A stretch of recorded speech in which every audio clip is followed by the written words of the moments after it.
সবচেয়ে ভয়ঙ্কর 4টি হাদিস। 1, যে ব্যক্তি অন্যের গুনাহ নিয়ে খোঁটা দেয়, আল্লাহ তাকে সে গুনাহ না করানো পর্যন্ত মৃত্যু দিবে না।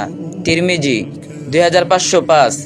2, রাসূল সাল্লাল্লাহু আলাইহি সাল্লাম বলেছেন, মৃত্যুর পর তোমাদের মাথা পাথর দিয়ে ভাঙ্গা হবে যারা ফজরের নামাজ না পড়েই ঘুমিয়েছিল এবং যারা কোরআন গ্রহণ করে তা ছেড়ে দিয়েছে। বুখারী 7047। 3, আল্লাহ তাআলা বলেন, তুমি ওই দিনকে ভয় করো যেদিন তোমার মুখে তালা লাগিয়ে দেওয়া হবে আর তোমার হাত পা তোমার কৃতকর্মের সাক্ষী দিবে। সূরা ইয়াসিন 65।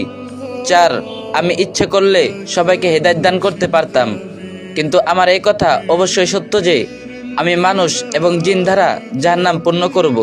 সূরা সাজদা 13। রাসূল সাল্লাল্লাহু আলাইহি সাল্লাম বলেছেন, আল্লাহ ওই ব্যক্তির চেহারা উজ্জ্বল করে দেন যে আমার কোনো হাদিস শুনেছে অতঃপর অন্যের কাছে পৌঁছে দিয়েছে। আবু দাউদ 5500।